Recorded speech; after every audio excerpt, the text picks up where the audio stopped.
تاریخ انسانی میں فرعون کا نام تکبر، ظلم اور سرکشی کی علامت سمجھا جاتا ہے۔ قدیم مصر کے ان بادشاہوں نے نہ صرف زمین پر خدا بننے کی کوشش کی، بلکہ بنی اسرائیل پر وہ مظالم ڈھائے جنہیں سن کر روح کانپ اٹھتی ہے۔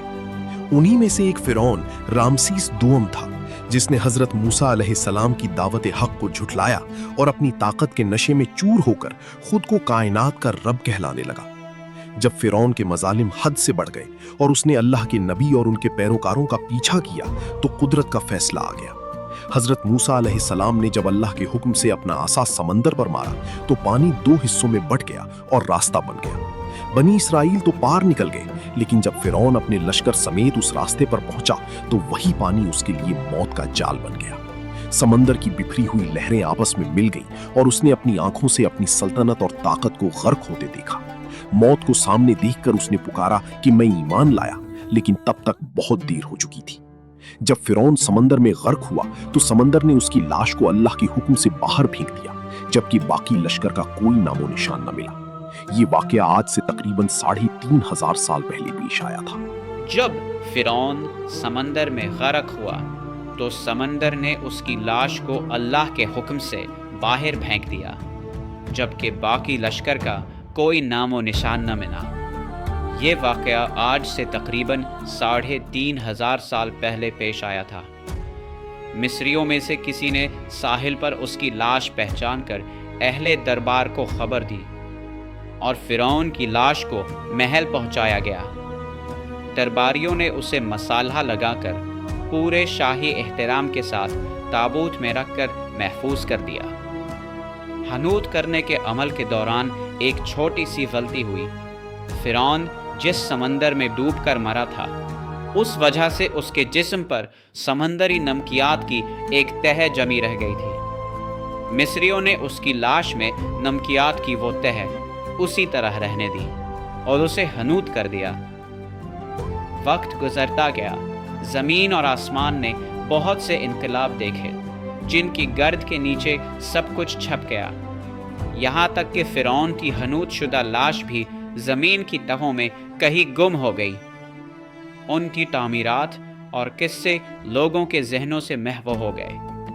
اس واقعے کے 2000 سال بعد اس دنیا میں حضرت محمد مصطفیٰ صلی اللہ علیہ وآلہ وسلم تشریف لائے۔ ان پر نازل ہونے والی آخری کتاب قرآن مجید میں فرعونوں کے قصے بڑی تفصیل کے ساتھ بیان کیے گئے، اور اسی سلسلے میں اس فرعون کا جسم محفوظ کرنے کی بابت آیت نازل ہوئی۔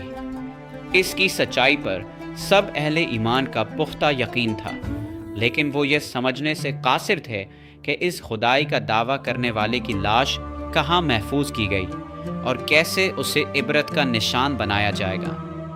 1871 میں مصر کے شہر الغورنیہ سے تعلق رکھنے والے ایک غریب چور احمد عبد الرسول کو فرعون کی حنوط شدہ لاشوں کے خفیہ راستے تک رسائی حاصل ہوئی۔ وہ وہاں سے نوادرات چوری کر کے بیچا کرتا تھا۔ ایک دن وہ دریائے نیل کے کنارے تید کے مقام پر اسی سلسلے میں کھدائی کر رہا تھا کہ اسے ایک خفیہ راستے کا پتہ چلا۔ وہاں وہ چوری کے لیے کھدائی کر ہی رہا تھا کہ لوگوں نے اسے پکڑ لیا اور پولیس کے حوالے کر دیا۔ جس جگہ کو وہ کھود رہا تھا وہاں سے ملنے والے راستے کی جب مسلسل کھدائی کی گئی تو 1891 میں دوسری ممیوں کے ساتھ اس فرعون کی لاش بھی ملی، جس کے کفن پر سینے کے مقام پر اس کا نام لکھا ہوا تھا۔ ان ممیوں کو ماہرین قاہرہ لے گئے۔ جب ان ممیوں کا تفصیل سے جائزہ لیا گیا تو فرعون والی ممی پر جمی نمکیات کی تہہ سے تصدیق ہو گئی کہ یہ وہی فرعون ہے جسے اللہ نے پانی میں غرق کر کے عبرتناک انجام سے دوچار کیا تھا۔ یہ دریافت دنیا کے ماہرین آثار قدیمہ اور تاریخ دانوں کے لیے بہت بڑی تھی۔ اس کی تصدیق کے لیے دنیا بھر کے سائنسدانوں نے مختلف تحقیقات کی۔ تحقیق کے بعد ماہرین نے تصدیق کر دی کہ دیگر تمام لاشوں کی نسبت صرف فرعون کی لاش پر ہی سمندری نمکیات کی تہہ جمی ہوئی تھی۔ اس تصدیق کے بعد اسے فرعون کی لاش قرار دے کر عجائب گھر میں محفوظ کر دیا گیا۔ 1982 میں جب فرعون کی ممی خراب ہونے لگی تو اس وقت کی مصری حکومت نے فرانس سے درخواست کی کہ ممی کو خراب ہونے سے بچانے اور جدید سائنسی ذرائع سے اس کی موت کی وجہ معلوم کرنے میں مدد دی جائے۔ چنانچہ مصری اور فرانسیسی حکومت نے مل کر لاش کو فرانس لے جانے کا فیصلہ کیا۔ جب فرعون کی لاش فرانس پہنچی تو ایئرپورٹ پر اس دور کے فرانسیسی صدر، حکومت کے اعلیٰ عہدیداران اور فوج کے افسران استقبال کے لیے موجود تھے۔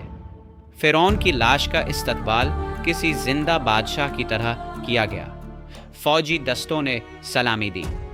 پھر اس ممی کو ماہر ڈاکٹروں کی ٹیم کے حوالے کیا گیا، جس کی سربراہی ڈاکٹر مورس بوکائے کر رہے تھے۔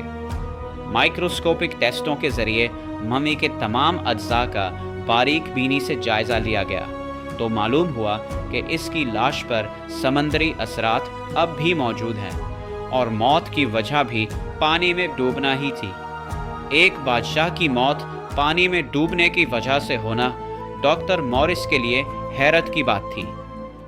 اس نے اس ممی کے بارے میں مزید جاننے کی کوشش کی تو اسے معلوم ہوا کہ مسلمانوں کے نبی صلی اللہ علیہ پر اتری کتاب قرآن مجید میں اس بادشاہ کی موت کے حالات تفصیل سے درج ہے۔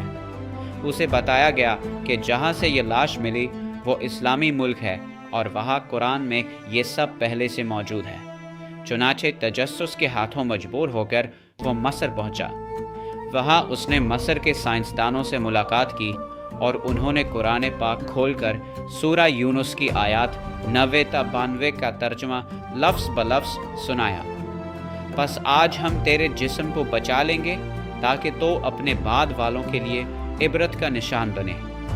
فرعون کا خدائی کا دعویٰ کرنا، پانی میں ڈوبنا، پھر پانی سے نکل کر لاش کا حنوط ہونا، دوبارہ لاش کا ملنا اور جدید سائنسی دور میں اس کی تصدیق ہونا، سب کا اشارہ ایک ہی جانب تھا اور بہت واضح تھا۔ مورس بوکائے نے جب ان آیات کا ترجمہ سنا تو وہ پکار اٹھا کہ یہ دین سچا ہے۔ اس کے بعد اس نے کلمہ شہادت پڑھا اور مسلمان ہو گیا۔ آج بھی فرعون کی لاش اربوں انسانوں کی آنکھوں کے سامنے ایک عبرتناک حالت میں موجود ہے، یہ سوچنے کے لیے کہ عبادت کے لائق اور ہمیشہ رہنے والا وہی ہے جو سب کا خالق اور مالک ہے۔